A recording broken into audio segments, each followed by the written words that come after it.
welcome to Mercurial Gems. I'm Jen. I'm V. And today we are going to discuss Chiron and go into what was this last transit, what Chiron is all about just in astrology in general, and kind of vent on what our experiences were as Chiron was moving through Aries, as we're right on the cusp of it moving into Taurus. I will also share like a few of my thoughts about Chiron moving into Taurus and just what I feel like some of the upcoming themes will be. We have been leading Chiron workshops for a long time. We are very passionate about Chiron in general, and we are very qualified to speak and talk about Chiron because we were both born with Chiron directly on top of our moon in astrology. So we get to interact with Chiron all of the time. And so let's talk about it. Yeah, Chiron, fun fact, was the very first mini planet that I studied. When I first started my astrology journey, I fell down like a 6-month rabbit hole. And what great timing, because we've done so many Chiron astrology workshops based off of its movement pattern that we're going to get into today. Chiron is the wounded healer. The mythology goes Chiron the centaur, who is son of Kronos, aka Saturn, was a well-renowned healer, and he's even credited in the mythologies for starting herbalism and like medicinal practices. And the mythology goes that in one of these giant centaur wars, he accidentally was struck in the ankle with a poison arrow, and although he was a gifted healer, because it was poison, he could heal the wound itself, but there was always this ache that he had to take with him, and being that he was immortal, after a while he went to his brother Zeus, aka Jupiter, and was like, please help me, I don't want this anymore. So he was beamed up to the sky by Zeus, and he was put into the Sagittarius constellation and is known as the star Centaurus. And all of that to say that when we talk about Chiron in astrology, it is also our soul's wound that we can't quite heal in this lifetime, but it's not really about healing as much as transforming that pain and letting that be the catalyst to launch us towards the next stage of our path that we are all walking. So as Jen mentioned, we're both Chiron moons. This is not something that we get to go and just ignore in our life. The really beautiful thing about Chiron, I know that sounds bleak, but the beautiful part of it is when you do allow that pain to transform you and you move through that in a very open manner, and I'm not saying it's easy, but it just can be more transformational is like the most nail on the head word I can use here. It creates ripple effects of healing. Whether you're conscious of it or not, like it starts to heal the world around you as well. You build up these walls and you start projecting your pains onto others. So maybe your pain is that of belonging, and you might be in a group of people and self-isolate a lot more than you recognize because that's your core wound. But then instead of recognizing that I'm self-isolating, you're like, everyone leaves me out of the group, and no one, even though you're like in a crowd of people who probably invited you to be there. You know what I mean? So that's just one example of like the projection aspect, where it's something that's actually coming from within you, but then you start projecting onto the world. And obviously that's not promoting healing. So I don't know. That's why I love Chiron. It's a heavy subject, but beautiful results. Yeah, so you get these periods of life just in the current sky where, Chiron will be elevated and you get to actually address not only maybe as Chiron moves natally, you get like a chance to look at that wound in different ways, but also as Chiron moves through the houses in your chart, you get to like unveil hidden wounds in that area and actually learn to accept them and really face like a level of vulnerability. How I see it is in a chart that is like heavily Chiron aspected, I feel like it's kind of almost like a humbling, where because that is a vulnerable area for you, you'll use that vulnerability to share what has helped when you actually just accept it as something that's there. And I think with Chiron, learning about it natally, which we both do readings for if you're ever interested, but learning about how it plays out in your birth chart will help you to realize when it's kind of being triggered.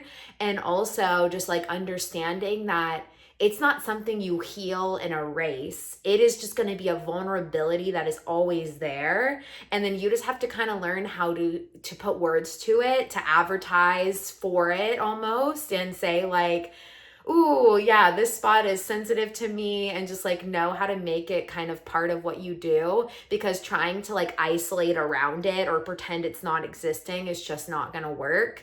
And that is really where the mythology story kind of even ties in. Like, you just have to address it, and then you can make an impact on just accepting those layers.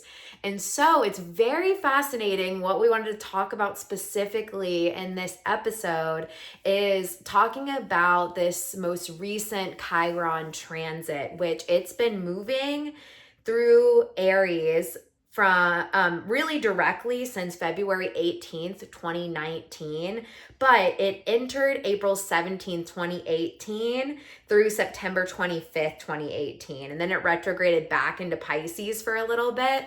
And so if you have journals or photos or any way to access memories and think of that time frame, you can pause the video and even just kind of get an idea of what was going on in your life when that first happened, because then you can really start to build like, oh, I can see how Chiron was playing out.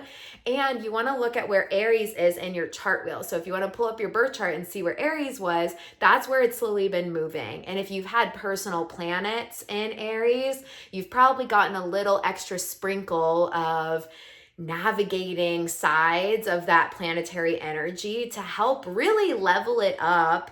But also, it probably has revealed some stuff you maybe weren't aware of as much, because Chiron really does make you face the many layers. And mine is like really, truly laughable how much has happened to me in this Chiron Aries chapter. I also have an Aries Mars. He doesn't have any natal planets in Aries, but we can definitely still see the impact of it just moving through a house in their chart.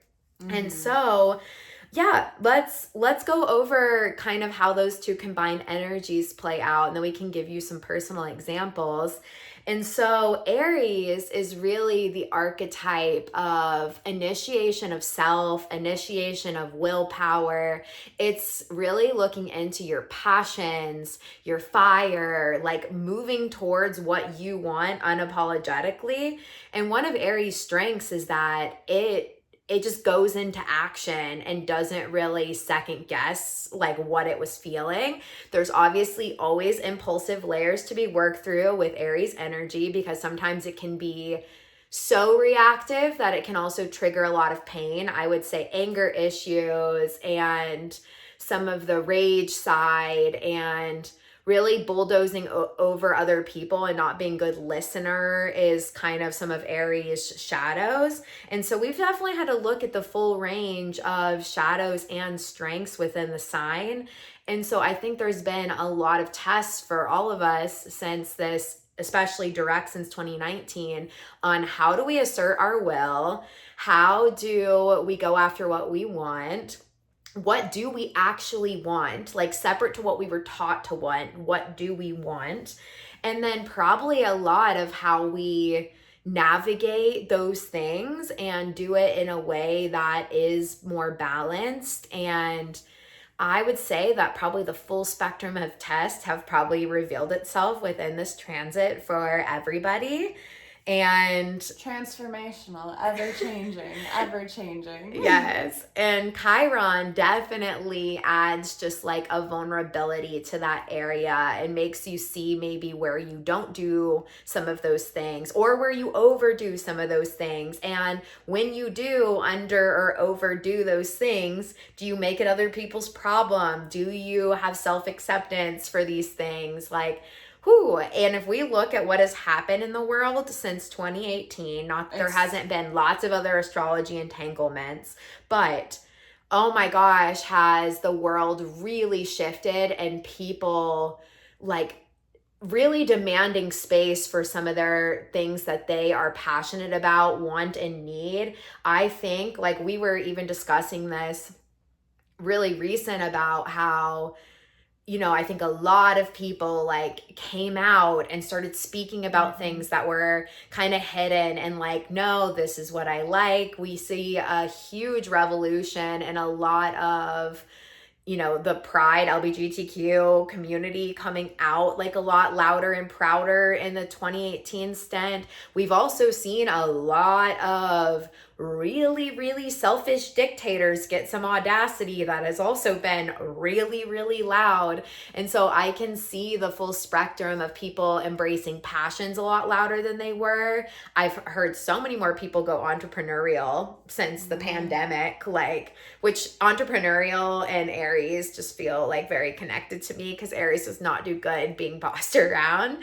But we've also seen a lot of people really not dealing with the insecurity of, their own personal power and instead doing it very manipulatively and wanting to control a lot of people and taking things really far. Like, we've definitely had a rise in powerful people in a way too, and I think that's not just to this energy alone, but it's definitely at play. And I will also put in that in the United States, in our birth chart as a US, Chiron is in Aries. So we just had our fourth Chiron return as a nation. And I would say, I think fifth, actually, 250. yeah, I think it's a fourth. Oh, just time. Yeah. Chiron's a chaotic orbiter. Yeah, it doesn't follow rules, which is Yeah. why it's in its mini planet centaur Yeah. category. But yeah, the US has been also having to look at these wounds and like, yeah, what we are going to do about it. And who I would say that there is such a split. Yeah. Like, it's very interesting to get a grip on what the wants of the actual people are and then what the wants of people in power are and where the lines kind of blur. And I find that to be even very interesting. And also, like, okay, so when I think of transformational wounds and pains, like, that's not a black and white yes, no. Like, it is such a gray area that we're all supposed to swim in and come to, like, this understanding that there's a lot of gray area. And I can see in the greater collective of the United States, like, the spectrum of Chiron healing in that. Mm-hmm. And so, talking about just the most recent transit, you want to look at what house Aries is, as I said. So, just depending on the themes of the house, that's probably what you've had to look at. So, we can speak to V has Aries in the fifth house as a Sagittarius rising. I have Aries in the eighth house as a Virgo rising. And just looking at some of the commonalities of the houses, or you can comment below, we can give you just a few bullet points of those houses, but we'll explain just in personal story. And so mine is very vulnerable. Oh my gosh. Like, I have had so much. I feel like a lot of themes around the eighth house have to do with merging of energies, resources, and merging. I would say it has to do with sexuality. Definitely looking at intimacy wounds, looking at, really rebirth, change, transformation, the things that like alter and shift your soul. I have had lifetimes of evolution since this Chiron transformation. I really thought I had a lot of life figured out when I had this, like before Chiron entered into my eighth house. I have lived in multiple places within this Chiron transit, but really soon after it went in was when I actually moved out west. I was like definitely in Colorado. I got to meet a lot of people that were raised a lot more like liberally and free. And I just really got exposed to a lot more and expansive people, and realized just the details of my like religion trauma that I thought I had worked through some with yoga, and I definitely had worked through some, but I had lots of layers to still unwind through. And I just felt like I went through so many layers of self. I ended up really thinking I wasn't gonna have to like circle back to, coming out and like owning certain layers of myself. Like I felt like I had kind of navigated that, but it had been navigated very internally and not really externally, which all had to kind of circle back. I ended up in many different relationship dynamics throughout my eighth house. I feel like that was when I really got introduced to the languaging of poly, which even before, as Chiron was going through my seventh house, the awareness of being poly was there, but languaging wasn't really there. And so just like really opening myself up to understanding that I wanted safety and being able to merge with like what came onto my path and like what my soul was calling for, all just got really loud. I ended up really being sober most of this Chiron transit, which means I had to look at all these ways I typically had blocked like intimacy and like fully letting myself be seen by numbing and dissociating a lot. And I feel like a lot of that was phased throughout the eighth house. And yeah, in this grand finale, I would even say, of these final degrees, not only has there been endings in some relationships that I would have not thought would have endings, which, there's been a lot of grief. I think the eighth house like really puts you through a lot of death cycles, and it's brutal. As an Aries Mars, I already feel like I've gone through really heavy like start and stops in my life, but like I had to work through a lot of grief, especially over the last year of this transit. And I think just getting towards the very ending chapters, we've really had to navigate, and I can see it too, that the opposite to the eighth house is the second house.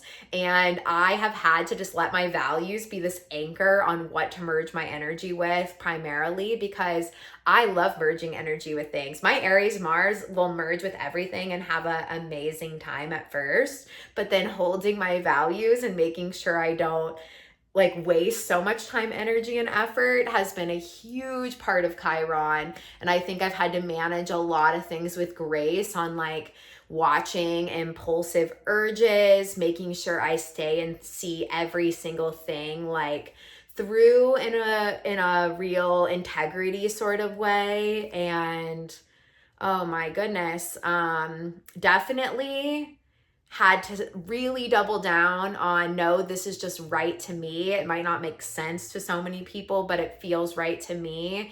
And I lovingly have to hold that as being right, even when it doesn't logically make sense, like really honoring just the things that are lighting me up. That has also had to be so sifted through. So that's some of my eighth house reflections for my later self to watch this video and look back on, because we've really realized this podcast is very helpful for us within that, Yeah. to talk about the astrology like right while it's fresh, because we journal things down, but it's really nice like right as we're at the end of this chapter to just be able to verbally process and share. Absolutely. We're Geminis. Yes. Yeah, so for me, again, I have, Chiron's been transiting my fifth house. I have no Aries normally, and I wasn't consciously aware of astrology anywhere to the degree I am now when Chiron went into Aries. So in the moment, I don't know if I would have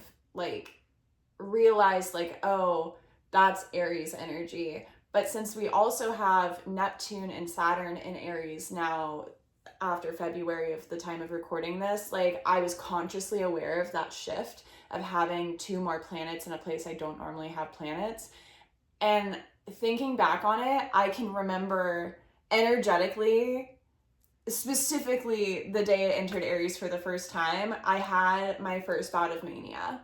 in my entire life.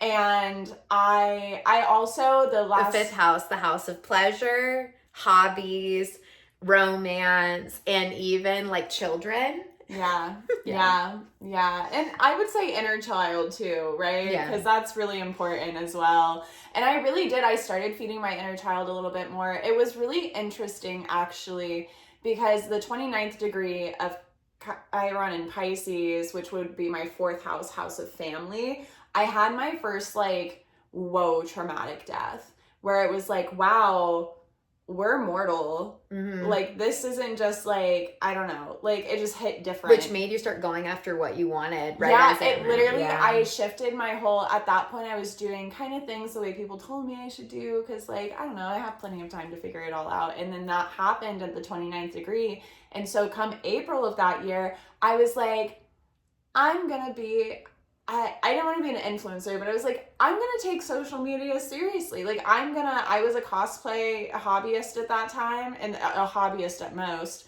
And I was like, I'm going to learn how to post on Instagram and like show my stuff off. Like, I'm going to be a cosplayer. I'm going to do this. And I remember it was the first time I had left the East Coast in my whole life during that first little chunk.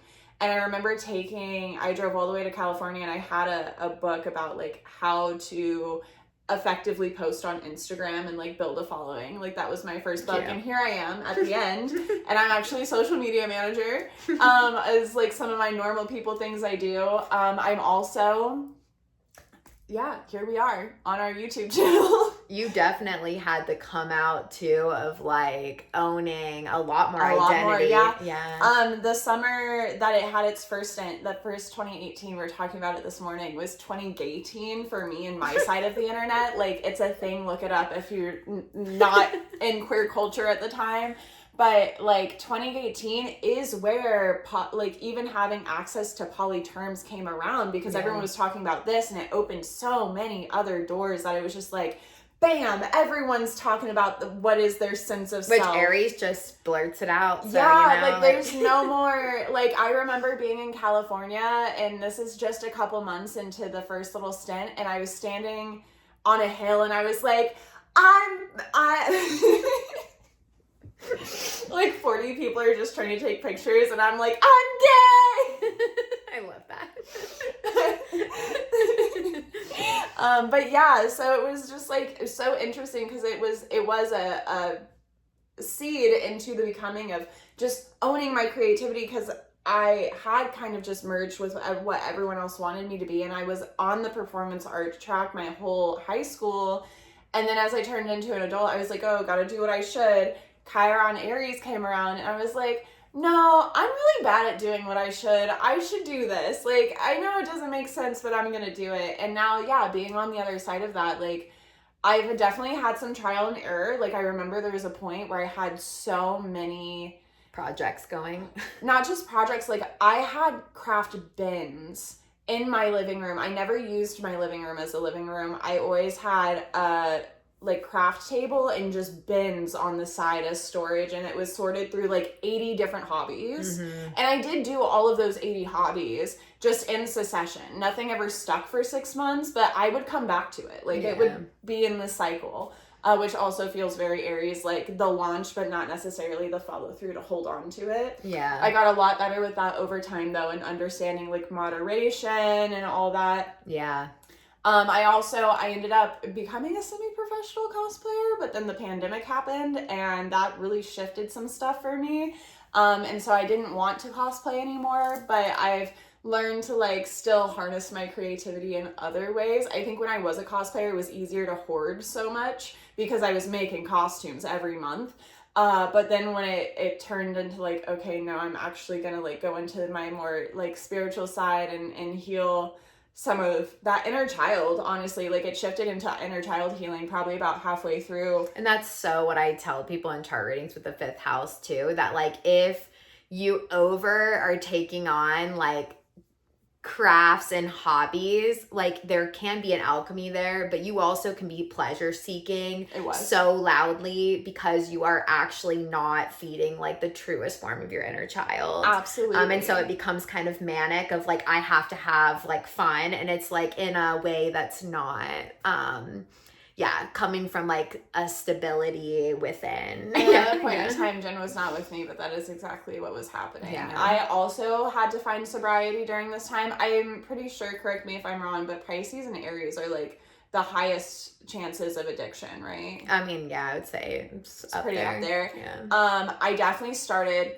as an alcoholic for sure. But it's just because I grew up in that culture. Like I just wasn't taught moderation. I think a lot of us weren't taught moderation. But I would say about halfway through, when we got to that point, you know, it gets to that point and it's like, okay, well now you're really learning. Now we're getting closer to the harder degrees. And as those harder degrees of Chiron Aries kicked in, like it wasn't like a hard like fall on my face, I need to get sober, but it was just like I was starting to recognize like it was hindering the process of this whole trying to heal my inner child, because I was also then perpetuating the same issues as soon as the sun went down type thing. And you were realizing from your story is that like the fun and the pleasure like overdone was also just starting to get really old. Yeah. So I do think like that fifth house points to a lot of ego death, and I do think you had to just like decide what identities to let go of. Yeah. And I also know you discovered what romance actually meant to you, which is such a journey too. Yeah, I started off 2018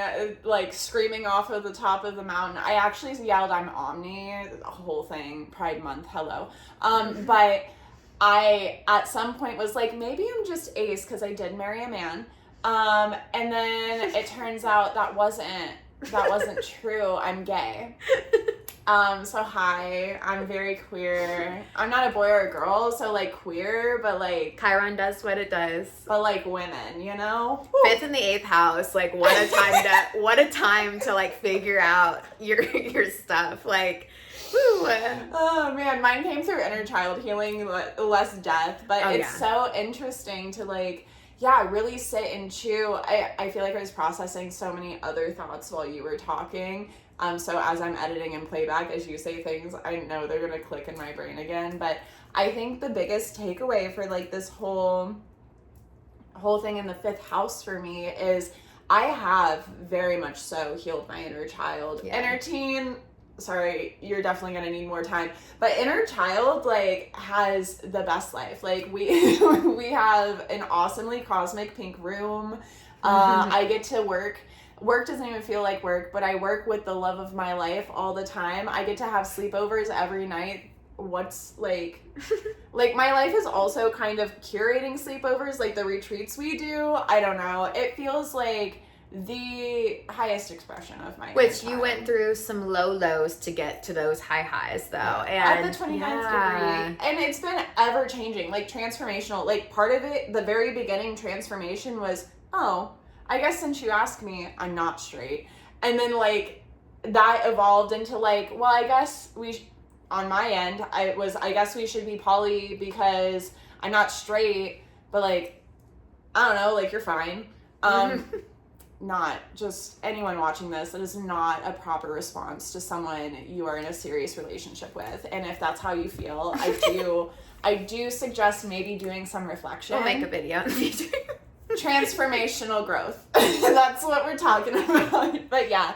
And then at the end of it, I definitely have had some harder things to have to choose to transform through. But I think also too, the more conscious that became, because at some point I did learn about Chiron and I did start to understand astrology.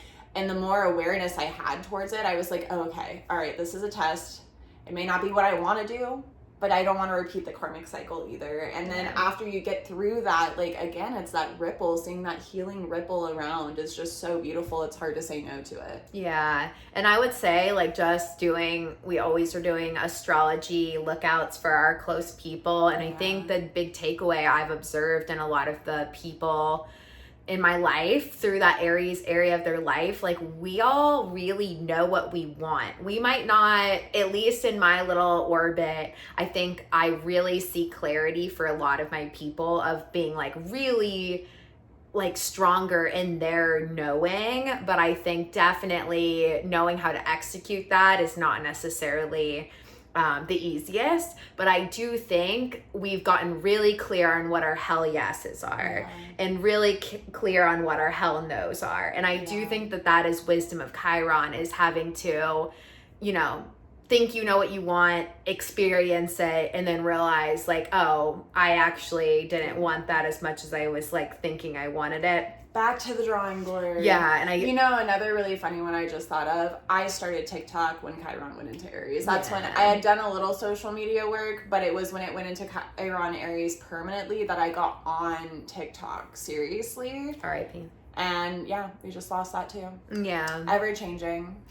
Yeah, and so I'd love to hear people's reflections, but let's talk about what's coming. So just to end this video, and I'm sure as it's gone through, we'll come back around and add to this, but June 19th of 2026, Chiron is entering into Taurus. And so I already can so loudly see the setup for this. What Taurus rules is it really is connected to the body. It's really connected to our value systems. It's really connected to the material world, our resources, and our basic needs is really something I also put under Taurus, is that food, shelter, water, access to those things that make us feel at least like our basics are covered. And I also think it rules our comforts in general, like what makes us feel cozy, our comfort zones. And so as Chiron moves through, I believe there's going to be a lot of tests under all those things. And so painting the picture of history now, groceries are at an all-time high, gas is at an all-time high. We, at least in the creative communities, are really, really seeing the rippling effects of the economy. And it is getting so scarce and so scary for a lot of people in more entrepreneurial, like free-spirited, creative worlds. Things that aren't needs, like if your job revolves around something that is considered, I don't want to say luxury because that's such an oversaturated word, but like if it's considered just not a basic need, like everything's at an all-time high, and you can really just feel it in the community that people aren't spending. Yeah. Because they don't have things to spend. It's being dipped into groceries. And so, yeah, I think people are having to pay attention to how they're using their resources. We're all having to budget a lot differently. I do see a lot more resource sharing around us, and people like really being more desperate for that resource sharing. We talked a lot about, as a community, like figuring out like how to use food in a more responsible way. And I do know the ripples that have led up to this point is we're also have gotten very clear at what the values are of the people that we've given our time, energy, and effort towards. And we're really wanting to unwind and withdraw from some of these subscriptions and things that we've been paying for that we realize are actually aiding in things that go so against our values. Like, why would we be paying $199 for extra storage for a company that is actively like doing something that doesn't promote more well-being for us as a community? And so, yeah, I can see already like a lot of redistributing resources. I think